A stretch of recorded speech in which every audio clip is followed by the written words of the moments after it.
Bismillahirrahmanirrahim. Assalamualaikum warahmatullahi wabarakatuh. Anak-anakku, siswa Sepaja di tahun pelajaran 2020-2021, kita akan bersama-sama belajar IPA selama setahun ke depan bersama saya Bu Yuli Bari Widiawati dan bersama Ibu Ruminantun. Kita akan belajar selama setahun ke depan, mudah-mudahan tidak sampai setahun kita akan bertemu, bertatap muka, tidak lagi dalam pembelajaran daring. Kita awali dulu dengan doa. Kita mulai. Bismillahirrahmanirrahim. Kita akan belajar di bab pertama pada pertemuan pertama di tahun pelajaran 2020-2021 dengan mempelajari bab 1 sistem reproduksi pada manusia. Nah, yang akan kita pelajari nanti antara lain adalah sistem reproduksi pada pria, sistem reproduksi pada wanita, dan bagaimana nanti sistem reproduksi ini bisa bekerja. Pada pria nanti kita akan belajar bagian-bagiannya, yaitu mulai dari penis, falciparum, testis, yang kemudian dari ini akan menghasilkan sperma. Sedangkan pada wanita ada bagian-bagian yang utama, yaitu vagina, uterus, dan oviduct yang bisa menghasilkan ovum. Sperma dan ovum ini nanti akan bertemu dan akan mengalami proses fertilisasi atau pembuahan. Nah, hasil akhir dari pembuahan inilah nanti yang akan menghasilkan individu baru. Selanjutnya tentang sistem reproduksi manusia, kita bahas dulu arti dari kata reproduksi. Apa sebenarnya arti dari reproduksi? Reproduksi ini bertujuan untuk memperbanyak dan mempertahankan jenis, karena setiap organisme mempunyai kemampuan reproduksi atau berkembang biak. Nah, manusia tentu saja mempunyai kemampuan bereproduksi dan berkembang biak. Namun pada manusia sistem reproduksinya berbeda antara pria dan wanita. Fungsinya juga berbeda. Nah, bagaimana nanti proses terbentuknya kita akan belajar bersama, dan yang penting di bab ini adalah mengapa kita harus menjaga kesehatan reproduksi, karena kita selalu hidup dengan sistem reproduksi. Kalau kita sendiri tidak mengenali dan tidak menjaganya, maka siapa yang akan menjaga kita? Tentu saja kita sendiri yang harus menjaganya. Kita lanjutkan ke sistem reproduksi pria. Sistem reproduksi pria ini bagian-bagiannya yang perlu kita ketahui antara lain ada 10 macam.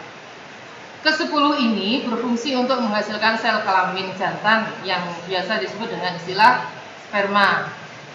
Nah, ke-10 organ ini kesemuanya adalah berupa kelenjar-kelenjar dan saluran-saluran untuk menghasilkan dan mengeluarkan sperma. Di antaranya yang pertama adalah testis, kemudian skrotum, tubulus seminiferus, sel interstisial, sel Sertoli, penis, vas deferens, ductus epididymis, kantong sperma, dan kelenjar prostat. Nah, di mana letaknya organ-organ ini? Secara lengkap kita bisa lihat di gambar, dan nanti akan disampaikan oleh Guru Minartun tentang fungsinya masing-masing organ tersebut. Nah, ini kita awali dari kantong kemih. Silakan Guru.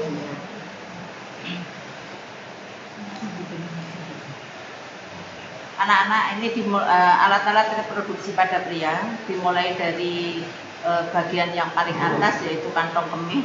Fungsinya adalah untuk tempat penampung urin. Kemudian yang nomor 2 itu adalah di bawahnya adalah vas deferens.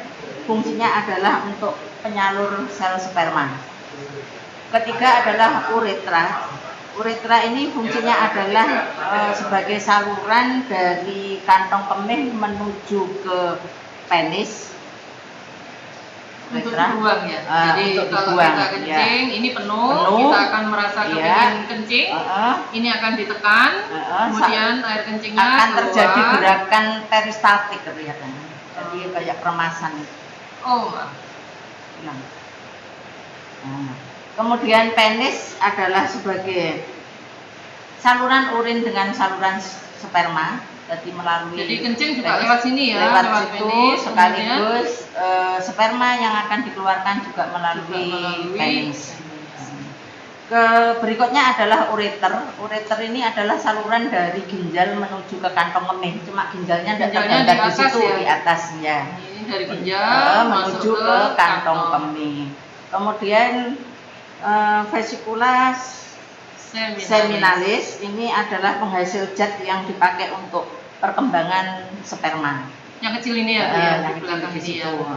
Kemudian bawahnya adalah saluran ejakulasi, adalah saluran untuk pengeluaran sel sperma yang akan disalurkan menuju ke penis. Kemudian kelenjar prostat. Ini adalah fungsinya adalah penghasil cairan yang bersifat asam. Kenapa harus ada cairan yang bersifat asam? Untuk apa itu, Bu? Cairan asam. Ini nanti digunakan ada yang penghasil basa, ada yang penghasil asam. Fungsinya adalah dipakai untuk penetral sel sperma supaya suhu tingkat asam basanya ya netral terus, ya. Jadi kalau terlalu asam ini nanti rusak ya. Terlalu basa juga sama. Jadi harus selalu dalam pH yang sesuai. Oh, jadi itu tugasnya kelenjar prostat untuk menjaga keasaman, menghasilkan asam untuk menetralkan tingkat keasaman. Ya. Pada sperma. Kemudian anus adalah merupakan saluran akhir dari proses pencernaan. Kemudian epididymis ini digunakan untuk menyimpan sel sperma sementara. Di sini ya. Itu disimpan dulu di situ setelah diproduksi dari testis. Oh, jadi di bawahnya diproduksi di testis, kemudian disimpan di epididymis. Nah, testis seorang pria ini jumlahnya ada 2. Jadi fungsinya untuk apa? 1 digunakan untuk menghasilkan sperma, yang kedua digunakan untuk menghasilkan hormon testosteron. Apa itu, Bu, hormon testosteron? Hormon testosteron ini hormon yang dimiliki oleh seorang laki-laki yang berfungsi untuk mengatur tanda-tanda kelamin sekunder pada anak laki-laki. Contohnya tanda-tanda kelamin sekunder adalah apabila testis seorang pria sudah mulai berfungsi menghasilkan sperma, maka pria tersebut akan memiliki tanda-tanda kelamin sekunder, antara lain yaitu 1 munculnya jabun, 2 tumbuhnya rambut di daerah tertentu, 3 dadanya menjadi bidang, ototnya jadi gede, ototnya menjadi besar, pembuluh darahnya kelihatan besar, gitu suaranya menjadi besar, ya. Terus kemudian biasanya nanti akan mulai tertarik dengan lawan jenis ya. Karena tanda-tanda kelamin sekunder itu akan menunjukkan anak-anak itu mengalami proses pubertas. Biasanya usia berapa itu? Itu usia sekitar 12 sampai 14 tahun. 12-14 tahun. Yang terakhir ini, Bu, skrotum. Skrotum ini fungsinya adalah untuk pembungkus dari testis supaya suhunya sesuai. Kalau misalnya suhu luar terlalu panas, apa yang terjadi pada skrotum? Kalau suhunya terlalu tinggi, maka skrotum ini akan memuai. Seperti logam di pelajaran fisika gitu ya. Kalau dingin, maka skrotum ini akan mengkerut.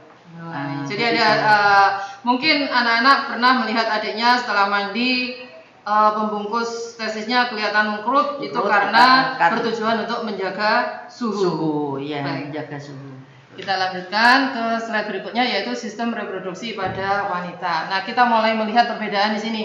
Di sini pada wanita terdapat sepasang ovarium yang berfungsi untuk menghasilkan sel ovum. Nah, nanti di mana sel ovarium itu kita akan sampaikan gambarnya juga. Nah, setiap ovarium ini mempunyai saluran telur yang disebut tuba fallopi. Kemudian tuba fallopi ini akan bermuara pada uterus atau rahim. Nah, rahim sendiri ada serviks di sana. Serviks ini berhubungan dengan lubang tempat keluarnya bayi yang disebut dengan vagina. Lebih jelasnya kita lihat di gambarnya. Nah, ini sudah kelihatan jelas. Di sini ada ovarium, tuba fallopi, kemudian pembuluh darah di sini, uterus dan serviks serta vagina. Bagian-bagian ini akan dijelaskan fungsinya secara jelas oleh Bu Ruminartun. Silakan Bu. Kita mulai dari ovarium dulu aja. Ovarium, silakan. Ini ya ovarium ini ya. Alat-alat organ reproduksi pada wanita. Ini yang pertama adalah ovarium. Fungsinya adalah satu, digunakan sebagai tempat penghasil sel telur. Ada dua ya, di kiri dan di kiri dan kanan. Sama dengan testis seorang laki-laki tadi. Kenapa ada dua? Apakah ini secara periodik sel telurnya diproduksi sebelah kiri dulu, iya, sebelah kanan atau bersama? Jadi masaknya ini biasanya bergantian antara kiri dengan kanan, kecuali bagi orang-orang yang memiliki hormon yang terlalu banyak, ini bisa masak secara bersama-sama sehingga bisa menghasilkan seorang anak yang bayi kembar. Oh, jadi bayi kembar itu salah satunya seperti ini, atau salah satunya dari satu telur itu memiliki dua inti sehingga kalau lahir bisa menjadi bayi yang kembar siam. Tapi kalau kiri kanan ini bisa menyebabkan, kalau masak bersama bisa menyebabkan bayi lahir kembar tapi jenis kelaminnya beda. Jadi, tidak identik berarti? Tidak identik. Gitu. Ya. Setelah sel telur diproduksi ke sini, ya, terus kemana? Sel telur setelah diproduksi yang kedua masih belum. Fungsi yang kedua adalah di dalam ovarium ini akan menghasilkan suatu hormon.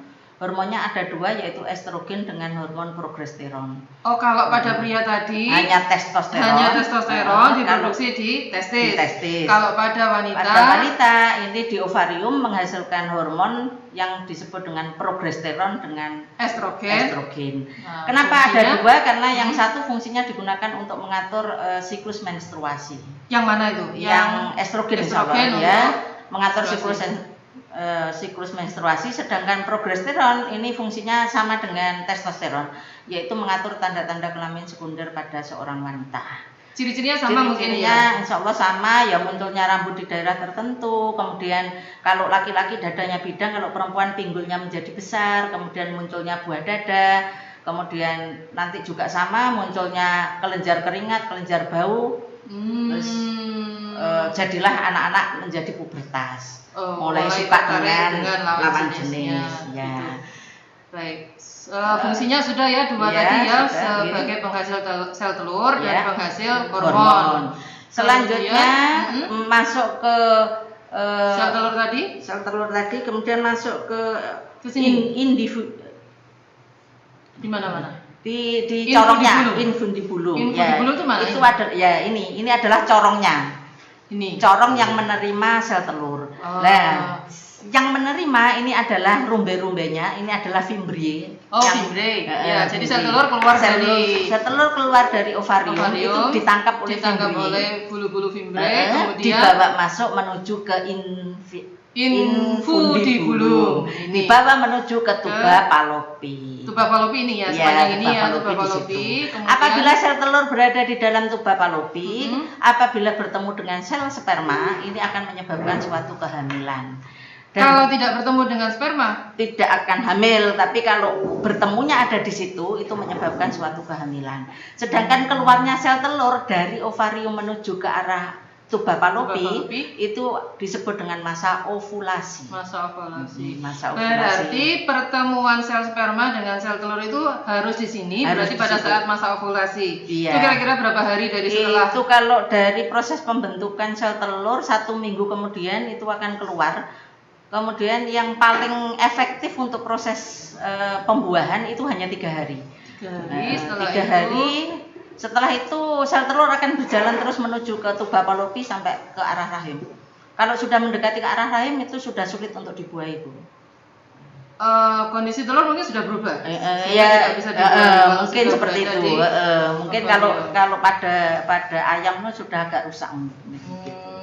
Saya pernah baca, jadi sel telur setelah keluar dari ovarium 3 hari dia berada di sini. Kalau di sini terjadi pembuahan maka akan menjadi zigot. Kalau tidak terjadi maka akan nempel terus berjalan di sini.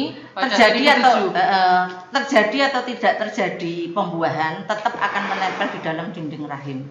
Gitu. Akhirnya kalau terjadi sampai di dinding rahim, di situ nanti akan terjadi proses penebalan endometrium. Endometriumnya menebal karena dipakai untuk penempatan sel telur tadi. Untuk melindungi sel telur. Melindungi sel telur. Kalau tidak terjadi pembuahan, apa yang terjadi pada endometrium sudah terlanjur menebal itu? Kalau tidak terjadi pembuahan, maka di endometrium ini 1 minggu kemudian dia akan meluruh bersamaan dengan sel telur yang tidak dibuahi, akhirnya terjadilah proses menstruasi. Jadi sebetulnya menstruasi itu adalah meluruhnya dinding endometrium diikuti dengan sel telur. Tapi apabila terjadi pembuahan, terjadi fertilisasi di tuba Fallopi tadi, maka janin akan berhenti di dalam, bukan janin ya, zigot akan berhenti di dalam rahim selama 9 bulan 10 hari sampai membentuk suatu embrio, sampai jadi janin. Begitu. Iya. Dan endometriumnya tidak akan rusak ya sampai 9 bulan 10 hari. Ya. Baik, yang ini Bu, apa ini Bu? Ini adalah serviks, itu adalah mulut rahim. Ada fungsinya tersendiri? Fungsinya adalah untuk memproduksi lendir atau mukus. Kemudian serviks ini kalau pada seorang ibu yang sedang hamil, ini akan menutup, fungsinya digunakan untuk melindungi janin supaya tidak sampai keluar. Tapi apabila seorang ibu itu sudah mau melahirkan, maka serviks itu akan membuka. Ini yang dikatakan pembukaan satu, pembukaan dua, sebetulnya yang dilihat yang buka itu adalah serviksnya. Begitu. Kemudian alat yang terakhir adalah vagina. Yang digunakan untuk proses pengeluaran janin itu. Baik, kita lanjutkan ke slide berikutnya. Ini adalah proses fertilisasi yang sudah dijelaskan detail tadi oleh Ibu Ruminartun. Jadi ketika ovum telah matang, ovum akan dikeluarkan dari ovarium menuju ke uterus. Proses pelepasan ovum dari ovarium ini disebut peristiwa ovulasi. Nah, dalam perjalanannya ke uterus, jika bertemu dengan sperma di tuba Fallopi atau di saluran telur, maka ovum akan dibuahi oleh sperma. Proses ini dinamakan fertilisasi. Nah, ketika proses pembuahan berlangsung, hanya kepala sperma yang masuk ke dalam ovum. Di dalam kepala sperma itu ada inti sperma yang akan bergabung dengan inti ovum. Jika telah ada satu sperma yang membuahi ovum, maka sperma lain sudah tertutup pintunya, tidak bisa menembus membran ovum. Nah, kalau kita gambarkan seperti ini, silakan Bu. Inilah gambaran dari proses pembuahan atau fertilisasi yang terjadi di dalam saluran telur. Ini itu terdapat sperma dengan jumlah banyak. Kenapa sperma itu bentuknya ujungnya runcing? Itu supaya fungsinya untuk mempermudah menembus inti sel telur. Seperti orang menjahit gitu ya, jarum jahit itu kan harus lancip. Kemudian kenapa dia memiliki ekor yang panjang? Itu fungsinya adalah untuk mempermudah dia melakukan suatu gerakan. Untuk gerakan dorongan. Untuk berenang dari 20 sampai sekian 200 juta yang dikeluarkan pada saat terjadi proses pembuahan, tapi hanya satu yang bisa menembus inti sel telur. Intinya berarti semua manusia itu adalah juara ya? Iya. Jadi mereka sperma ini sebanyak 200 juta hanya satu juara yang bisa membuahi sel telur. Nah, kemudian akan terjadi setelah ketemu antara inti sperma dengan inti sel telur atau ovum, maka terjadilah peleburan inti sperma dengan menjadi satu inti ini ovum, ya. menjadi jadi satu. Ini ya. satu sel ketemu ini dengan satu sel, ya, kemudian akan bergabung menjadi satu. Ya ini. Ya, setelah itu namanya dia akan adalah zigot. Ini yang bernama zigot. Jadi zigot itu masih berupa satu sel sperma dan satu sel ovum yang bergabung. Baik. Nah, jadi hasil pembuahan ovum oleh sperma tadi dinamakan zigot. Zigot ini akan bergerak dari saluran telur menuju ke uterus atau ke dalam rahim. Selama pergerakannya menuju uterus, zigot terus membelah. Jadi dari satu sel sperma dan satu sel ovum yang sudah bergabung akan membelah menjadi dua berubah jadi 4 jadi 8. Pembelahannya secara mitosis. Apa itu mitosis, Bu? Mitosis itu adalah proses pembelahan sel yang digunakan untuk pembentukan organ-organ tubuh. Itu pembelahan Ini mitosis. kalau untuk memperbanyak sel organ tubuh berarti pembelahan ini terjadi terus menerus ya? Terus menerus hingga sampai tua. Sampai tua. Iya, sampai tua. Berarti pembelahan mitosis itu tetap berjalan. Kalau masih di dalam uterus tadi namanya masih embrio. Embrio. Oke. Iya. Nah, perubahan zigot menjadi embrio dan pergerakannya menuju uterus itu membutuhkan waktu sekitar 5 hari. Setelah hari kelima, embrio sudah sampai di uterus dan akan mengalami proses perlengketan. Nah, menempel. Pada hari ketujuh, embrio tersebut benar-benar sudah menempel pada dinding uterus atau endometrium. Nah, ini lebih detailnya. Jadi di sini sel telur diproduksi oleh ovarium. Ini keluar satu sel telurnya. Itu dinamakan masa ovulasi itu. Jadi keluarnya itu ya ovumnya itu diperbesar, itu namanya ovulasi, keluar dari situ. Nah, di sini ini ya tempat untuk bertemu dengan sel telur dengan sel sperma. Kalau sudah bertemu di sini, maka ini sel sperma satu dan sel telur satu membentuk zigot selama 5 hari. Selama 5 hari terus berjalan 2 jadi 4, 4 jadi 8, 8 jadi 16, 16 jadi 32 dan seterusnya sampai hari ke-7. Hari ke-7 berhenti di situ sudah menjadi embrio. Ini menempel pada dinding uterus. Demikian sampai 9 bulan 10 hari.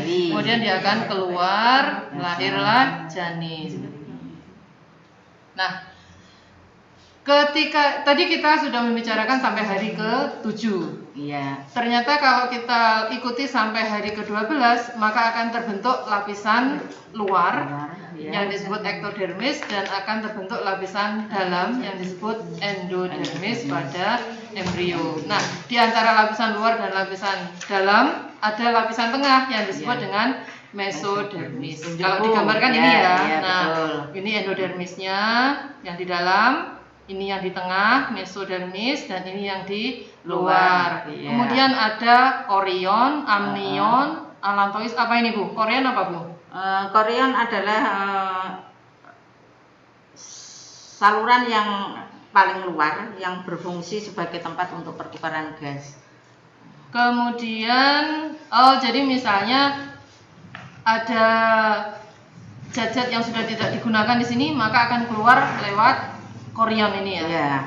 Kalau amnion ini adalah air ketuban Bu, fungsinya untuk melindungi janin. Iya. Kemudian fungsinya banyak ya, fungsinya banyak sekali. Fungsi amnion ini banyak sekali.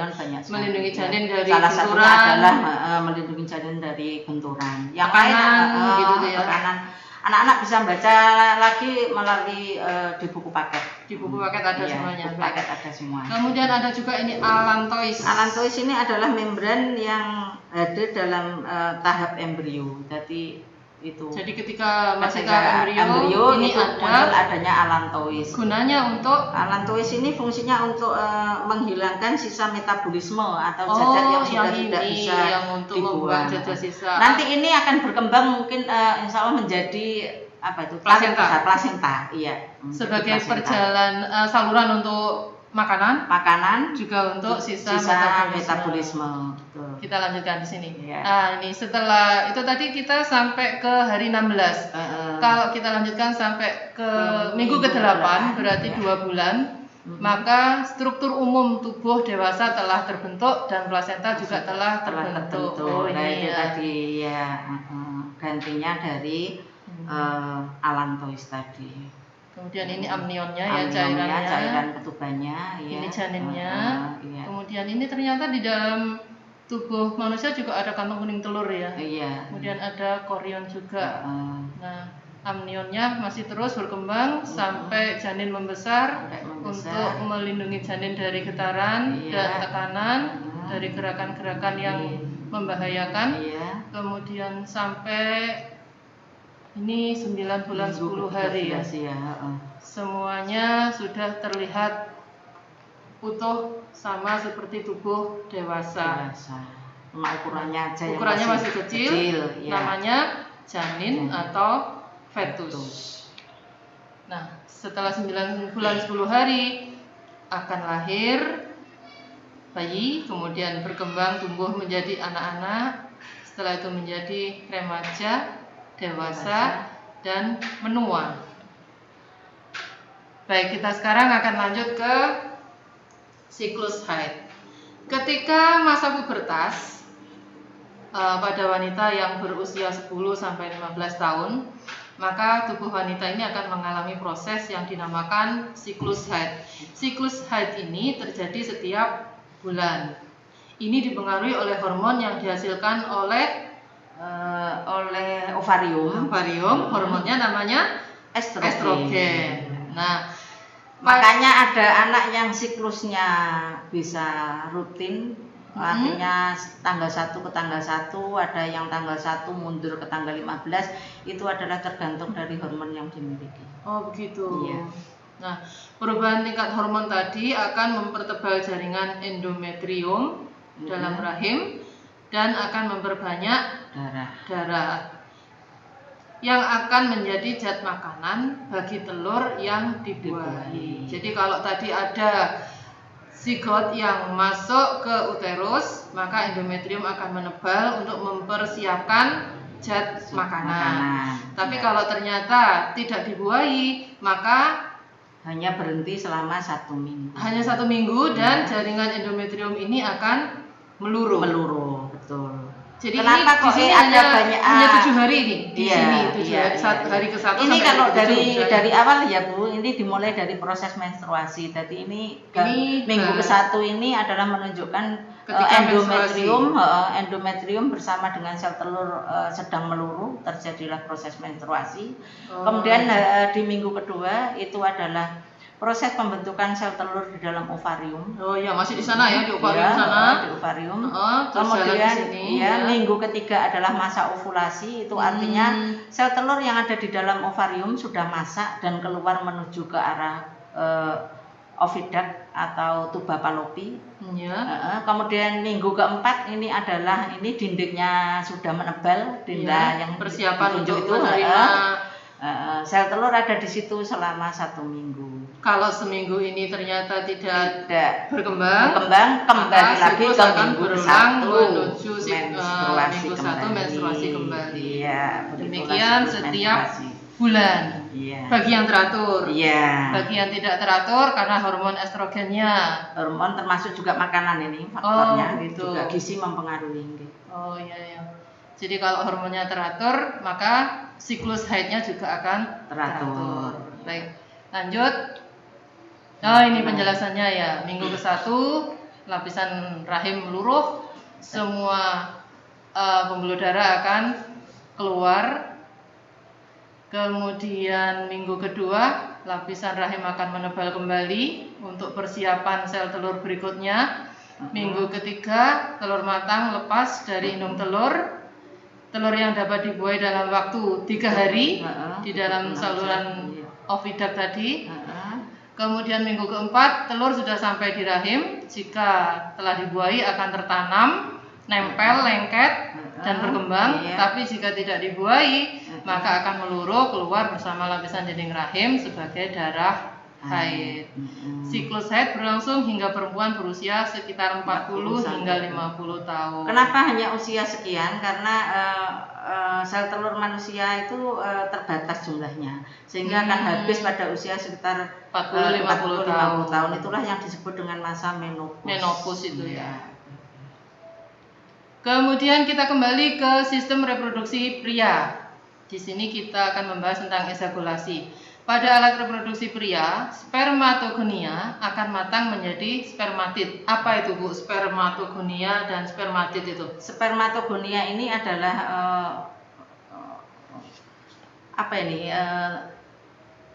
tempat untuk pembentukan sel sperma. Terus setelah itu akan mengalami proses pembelahan secara mitosis. Mitosis dulu. Membentuk spermatid. Setelah itu baru mengalami proses pembelahan meiosis 1 dan meiosis 2 sampai membentuk sel sperma. Proses itu pertama kali terjadi di masa pubertas, biasanya pria berusia 12 sampai 16 tahun. Kalau wanita tadi 10 sampai 14 tahun. Lebih dulu wanita ketimbang pria. Nah, Sel sperma dapat bergerak, kaya DNA dan memiliki bagian kepala yang sebagian besar dibentuk oleh bahan kromosom. Apa ini kromosom? Kromosom itu adalah rangkaian protein, Bu. Rangkaian protein yang ada di dalam sel. Ya. Kemudian ini di dalam sel ini rangkaian protein isinya pembawa sifat itu ya? Pembawa sifat ya isinya DNA, ARN. Nah, kemudian sperma akan dikeluarkan dari tubuh pada saat ejakulasi atau saat pengeluaran semen dari uretra. Ini akan terjadi pertama kali pada anak-anak remaja ketika dia mimpi basah. Biasanya pada saat mimpi basah. Nah, cairan yang diejakulasi kan adalah cairan semen atau cairan yang mengandung sperma. Nah, bagi anak-anak pria yang mengalami mimpi basah pertama kali, maka Anda sudah masuk pada fase balik. Iya. Artinya Anda sudah wajib untuk melaksanakan kewajiban agama sendiri. Sholat 5 waktu sudah tidak boleh ditinggalkan kembali, karena kalau sudah meninggalkan sholat 5 waktu itu adalah dosa besar.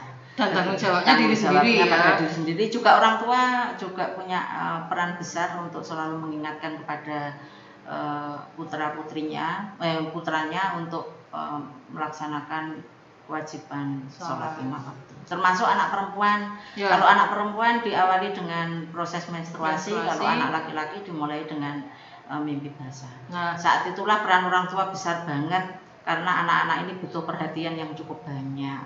Bagi anak perempuan setelah menstruasi segera mandi besar untuk sholat. Yang bagi anak pria setelah mimpi basah juga harus segera mandi besar dan melaksanakan sholat. Kita lanjutkan. Yang terakhir ini adalah kelainan dan penyakit pada sistem reproduksi manusia. Ada banyak sekali penyakit yang bisa mengenai organ reproduksi manusia, baik pada pria maupun pada wanita. Yang pertama, gonore. Gonore ini penyakit kencing nanah. Ini penyakitnya kencing, tapi ada nanahnya. Iya. Penyebabnya bakteri.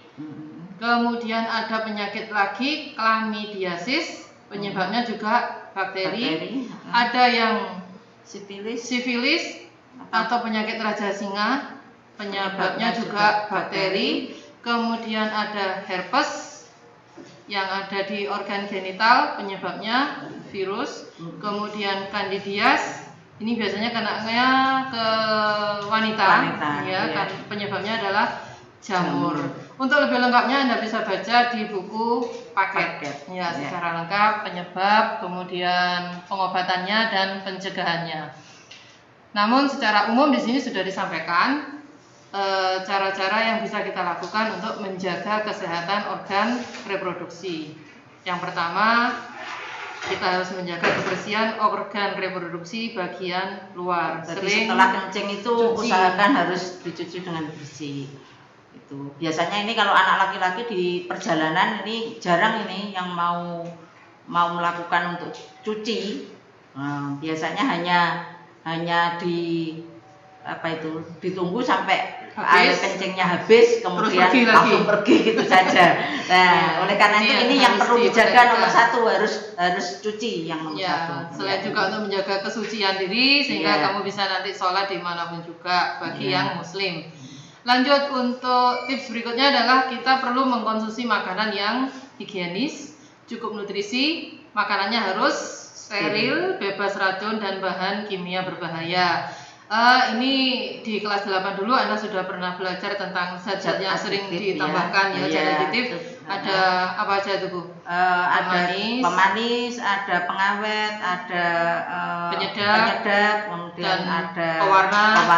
Nah, ini yang berbahaya ini. Kalau bisa mulai sekarang cari yang alami ya. Jadi kalau pewarna juga pewarna alami, pemanis juga yang alami, bukan yang terbuat dari bahan kimia sintetis. Kemudian tips berikutnya, Anda disarankan untuk tidak mengenakan celana yang terlalu ketat karena dapat menyebabkan radang pada organ reproduksi. Celana yang ketat itu akan menghambat sirkulasi peredaran darah ya. Jadi bisa menimbulkan radang.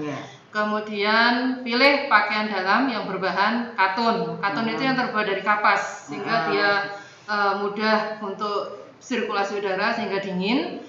dapat menyerap keringat dan mencegah kondisi lembab, karena kondisi lembab ini dapat memicu perkembangan bakteri. Nah, Dan yang terpenting adalah tidak melakukan hubungan seks bebas, karena berisiko tinggi terkena penyakit kelamin yang berbahaya. Jadi silakan Anda melakukan hubungan seks sesuai dengan syariat agama, karena apa yang sudah dituliskan oleh pencipta itulah yang paling baik untuk makhluknya.